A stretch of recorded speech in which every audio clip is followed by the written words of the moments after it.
ಸನಾತನ ಸಂಭ್ರಮಕ್ಕೆ ಸ್ವಾಗತ. ಮಿಥುನ್ ರಾಶಿ ಅಂದಾಕ್ಷಣ ಈ ಮಿಥುನ್ ರಾಶಿಯಲ್ಲಿ ಬರ್ತಕ್ಕಂತಹ ನಕ್ಷತ್ರಗಳು ಯಾವುವು ಅನ್ನುವಂಥದ್ದು ಮೃಗಸರ ನಕ್ಷತ್ರದ 3 ಮತ್ತು 4ನೇ ಚರಣ, ಆರಿದ್ರ ನಕ್ಷತ್ರದ 4 ಚರಣಗಳು, ಪುನರ್ವಸು ನಕ್ಷತ್ರದ ಒಂದು ಮೊದಲ 3 ಚರಣಗಳು 1, 2, 3 ಚರಣಗಳು ಸೇರಿರುವಂತಹ ಮಿಥುನ ರಾಶಿ. ಮಿಥುನ ರಾಶಿ ಅಂತ ಅಂದಾಕ್ಷಣ ಗಂಡು ಮತ್ತು ಹೆಣ್ಣಿನ ಜೋಡಿಯಲ್ಲಿ ಇರತಕ್ಕಂತಹ ಚಿತ್ರವನ್ನು ಹೊಂದಿರತಕ್ಕಂತಹ ರಾಶಿ, ಲಾಂಛನ ಹೊಂದಿರತಕ್ಕಂಥದ್ದು.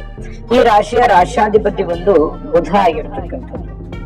ನೋಡಿ, ಬಹಳಷ್ಟು ಬುದ್ಧಿವಂತ, ವಿಚಾರವಂತ, ಸಂಪನ್ನ, ಮತ್ತೆ ಈ ಕಲೆ, ಶಿಕ್ಷಣ, ಸಾಹಿತ್ಯ ಈ ಒಂದು ರಂಗದಲ್ಲಿ ಬಹಳಷ್ಟು ಒಳ್ಳೆ ನಾಲೆಜ್ ಇರತಕ್ಕಂಥದ್ದು, ಡಿಸಿಪ್ಲಿನ್ ಇರತಕ್ಕಂತಹ ವ್ಯಕ್ತಿತ್ವ.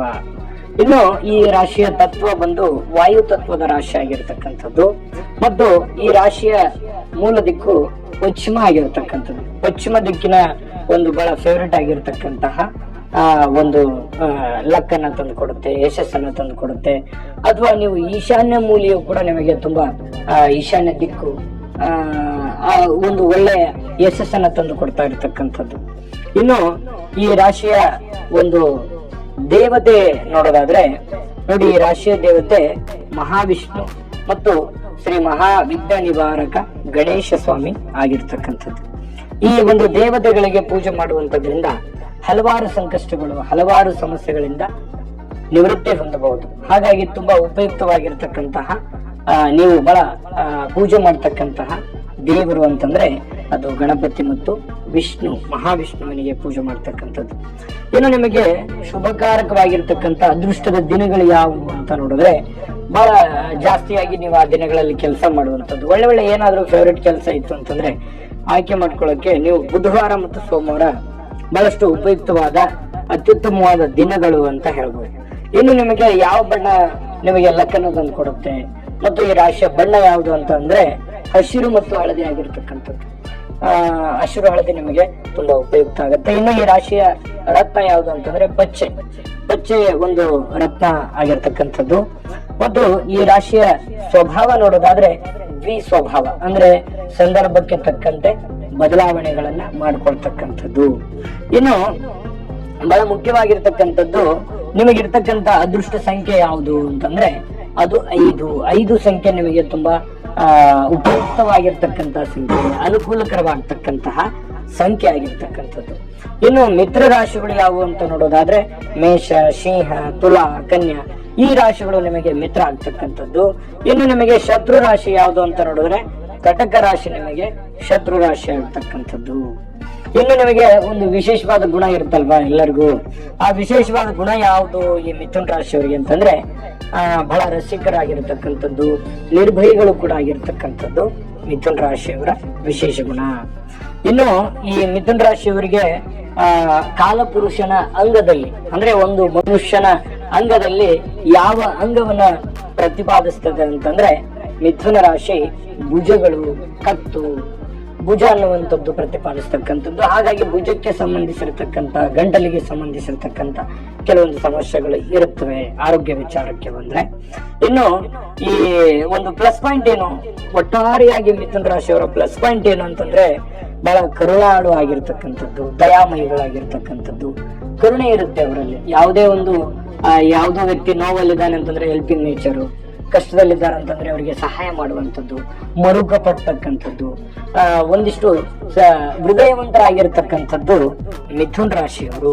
ಏನು ಇವರಿಗೆ ವೀಕ್ನೆಸ್ ಪಾಯಿಂಟ್ ಇರ್ತಕ್ಕಂಥದ್ದು ಯಾವುದು ಅಂತಂದ್ರೆ ಒಂದಿಷ್ಟು ಪಕ್ಷಪಾತಗಳನ್ನು ಹೊಂದತಕ್ಕಂಥದ್ದು, ಪೂರ್ವಾಗ್ರಹ ಪೀಡಿತರಂತೆ ವರ್ತನೆ ಮಾಡ್ತಕ್ಕಂಥದ್ದು, ಇವರಿಗೆ ಅದು ಮೈನಸ್ ತಂದು ಕೊಡುತ್ತೆ, ಇವ್ರಿಗಿರ್ತಕ್ಕಂಥ ಮೈನಸ್. ಇನ್ನು ಈಗ ಇವರಿಗೆ ಏನೇನು ಒಳ್ಳೇದಿದೆ ಅಂದ್ರೆ ಯಾವ ವಾರ, ಯಾವ ಒಂದು ಬಣ್ಣ, ಯಾವ ಒಂದು ನಂಬರ್ಸ್, ಇದ್ರ ಬಗ್ಗೆ ಎಲ್ಲ ನೋಡಿದ್ರಲ್ವಾ. ಇನ್ನ ಮೈನಸ್ ಪಾಯಿಂಟ್ಗಳ ಬಗ್ಗೆ ಅಂದ್ರೆ ಈ ಘಾತವಾರ, ಘಾತತಿಥಿ, ಘಾತ ನಕ್ಷತ್ರ ಈ ರೀತಿಯಾಗಿ ಯಾವುದು ನಿಮಗೆ ಅಷ್ಟೊಂದು ಫೇವರೇಟ್ ಅಲ್ಲ, ಆ ಸಂದರ್ಭದಲ್ಲಿ ನೀವು ಒಂದಿಷ್ಟು ಎಚ್ಚರಿಕೆಯಿಂದ ಇರಬೇಕು. ಅಥವಾ ಒಂದ್ ಒಳ್ಳೆ ಕೆಲಸಗಳು ಯಾವ ಒಂದು ಮುಖ್ಯವಾಗಿರ್ತಕ್ಕಂಥದ್ದು ಇತ್ತು ಅಂತಂದ್ರೆ ಮಿಥುನ್ ರಾಶಿಯವರಿಗೆ ಘಾತ ಮಾಸ ಯಾವುದು ಅಂತಂದ್ರೆ ಅದು ಆಷಾಢ ಮಾಸ. ಆಷಾಢ ಮಾಸ ನಿಮಗೆ ಘಾತ ಆಗುತ್ತೆ, ಅಷ್ಟೊಂದು ಫೇವರೇಟ್ ಅಲ್ಲ. ಮತ್ತೆ ನಿಮಗೆ 2ನೇ ತಿಥಿ, 7ನೇ ತಿಥಿ ಮತ್ತು 12ನೇ ತಿಥಿ ನಿಮಗೆ ಘಾತ ತಿಥಿ ಆಗ್ತಕ್ಕಂಥದ್ದು. ಇನ್ನು ಘಾತವಾರ ಅಂತಂದ್ರೆ ಅದು ಸೋಮವಾರ ನಿಮಗೆ ಘಾತವಾರ ಆಗ್ತಕ್ಕಂಥದ್ದು. ಇನ್ನು ಈ ನಕ್ಷತ್ರಗಳಲ್ಲಿ ಬಂದ್ರೆ ಸ್ವಾತಿ ನಕ್ಷತ್ರ ನಿಮಗೆ ಘಾತನ ಒಂದು ನಕ್ಷತ್ರ ಆಗ್ತಾ ಇರ್ತಕ್ಕಂಥದ್ದು. ಇನ್ನು ಘಾತ ಯೋಗ ಅಂದ್ರೆ ಪರೀಗ ಯೋಗ ಆಗ್ತಕ್ಕಂಥದ್ದು, ಘಾತಕರಣ ಕವಲವಕರಣ. ಇನ್ನ ಈ ರೀತಿ ಈ ಯೋಗ ತಿಥಿ ವಾರ ನಕ್ಷತ್ರ ಈ ಒಂದು ಘಾತಗಳನ್ನ ಬಿಟ್ಟು ಅಂದ್ರೆ ಏನಕ್ಕೆ ಸ್ವಲ್ಪ ಪ್ರಯಾಣ ಆಗಿರ್ಬೋದು, ಯಾತ್ರೆ ಆಗಿರ್ಬೋದು, ವ್ಯಾಪಾರ ಆಗಿರ್ಬೋದು, ಯಾರು VIP ಗಳಿಗೆ ಅಥವಾ ನಿಮಗೆ ಹೆಲ್ಪ್ ಮಾಡ್ತಕ್ಕಂತಹ ನಿಮಗಿಂತ ಮೇಲ್ವರ್ಗದ ಜನರಿಗೆ ದೊಡ್ಡ ಸರ್ಕಾರದ ಕೆಲಸಗಳಿದ್ದಂಥದ್ದು, ಇನ್ನು ಹೊಸ ಉದ್ಯೋಗ ಪ್ರಾರಂಭ ಮಾಡ್ಲಿಕ್ಕೆ ಇಂಥವು ಏನಾದ್ರೂ ಇದ್ರೆ ಈ ಘಾತಾದಿ ವಾರ ತಿಥಿ ನಕ್ಷತ್ರಗಳನ್ನ ಸ್ವಲ್ಪ ಬಳಸದೇ ಇರ್ತಕ್ಕಂಥದ್ದು ಬಹಳ ಒಳ್ಳೆಯದು. ಆದ್ರೆ ಇದಾಗಿಯೂ ಕೂಡ ಇದು ವಿವಾಹ, ಯಾವ್ದೋ ಒಂದು ಮಂಗಲ ಕಾರ್ಯಗಳು, ಉಪನಯನ ಈ ರೀತಿಯಾಗಿರ್ತಕ್ಕಂಥದ್ದಕ್ಕೆ ಯಾವ್ದು ಸಂಬಂಧ ಬರಲ್ಲ.